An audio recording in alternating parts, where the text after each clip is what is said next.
Gulf രാജ്യങ്ങളിലേക്ക് ആക്രമണം തുടർന്നിറാൻ സൗദിക്ക് നേരെ ഇന്നലെ രാത്രിയും ഇന്നുമായി പുലർച്ചെയുമായി ശ്രമം ഉണ്ടായിട്ടുണ്ട്. കിഴക്കൻ മേഖല ലക്ഷ്യമിട്ടാണ് നിരവധി ഡ്രോണുകൾ തകർത്തു എന്ന് പ്രതിരോധ സേന വ്യക്തമാക്കുകയാണ്.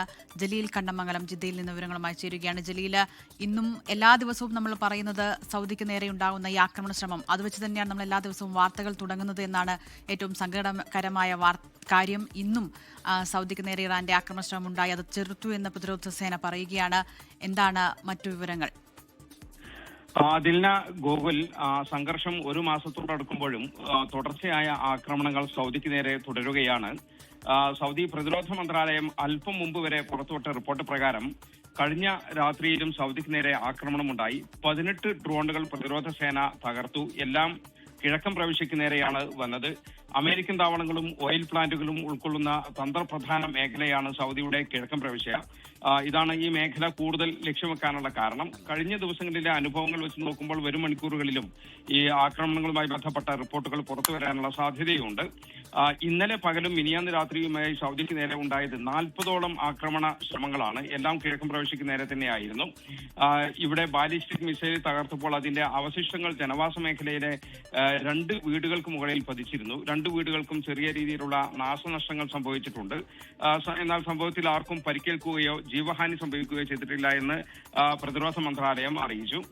അതേസമയം നയതന്ത്ര ചർച്ചകളും നീക്കങ്ങളും സൗദിയിൽ സജീവമാണ്. സൗദി കിരീടാവകാശി മുഹമ്മദ് ബിൻ സൽമാൻ രാജകുമാരൻ ബ്രിട്ടീഷ് പ്രധാനമന്ത്രിയുമായും പാകിസ്ഥാൻ പ്രധാനമന്ത്രിയുമായും കഴിഞ്ഞ ദിവസം ചർച്ച നടത്തി. സൗദിക്കെതിരെ ഇറാന്റെ നീക്കങ്ങളെ ബ്രിട്ടനും പാകിസ്ഥാനും ഒക്കെ ശക്തമായ രീതിയിൽ അപലപിക്കുകയും ചെയ്തു. G7 വിദേശകാര്യമന്ത്രിമാരുടെ യോഗത്തിനായി സൗദി വിദേശകാര്യമന്ത്രി ഫൈസൽ ബിൻ ഫർഹാൻ പാരീസിലെത്തി.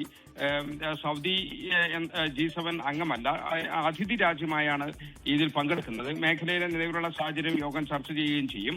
ഈ കഴിഞ്ഞ ദിവസം ലോകത്തിലെ പ്രധാന പണ്ഡിതരുടെ, ഇസ്ലാമിക പണ്ഡിതരുടെ ഒരു സംയുക്ത പ്രസ്താവന പുറത്തു വന്നിരുന്നു.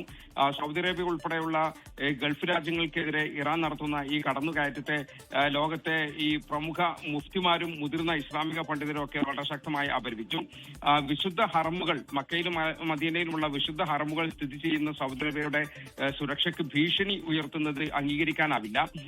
പുറമെ ഐക്യത്തെക്കുറിച്ച് സംസാരിക്കുകയും പ്രവൃത്തിയിൽ അയൽ രാജ്യങ്ങളെ ദ്രോഹിക്കുകയും ചെയ്യുന്ന ഇറാന്റെ ഈ നിലപാട് ഇസ്ലാമിക സാഹോദര്യത്തിന് നിരക്കാത്തതാണ് എന്നാണ് ഈ മുഫ്തിമാർ പറയുന്നത്. മറ്റൊരു കാര്യം, കഴിഞ്ഞ ദിവസം ജനീവയിലെ മനുഷ്യാവകാശ കൗൺസിൽ സൗദി ആക്രമണത്തിനെതിരെ ശക്തമായ നിലപാടാണ് സ്വീകരിച്ചത്. സൗദി വളരെ ശക്തമായ രീതിയിൽ ഇറാന്റെ ആക്രമണത്തെ അപലപിക്കുന്ന ഒരു സാഹചര്യം ഉണ്ടാകുകയും ചെയ്തു. ഗോകുൽ, ദിൽന.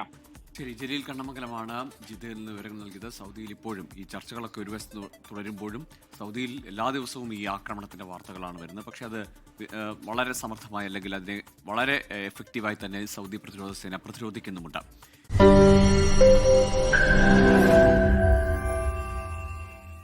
ലോകത്തെവിടെയായാലും ഏത് സമയത്തും 24 വാർത്തകളും ഓഗ്മെന്റഡ് റിയാലിറ്റി പാക്കേജുകളും എക്സ്പ്ലെയിനറുകളും വിശദമായി കാണാൻ ഞങ്ങളുടെ യൂട്യൂബ് ചാനൽ നിങ്ങൾക്ക് സബ്സ്ക്രൈബ് ചെയ്യാം.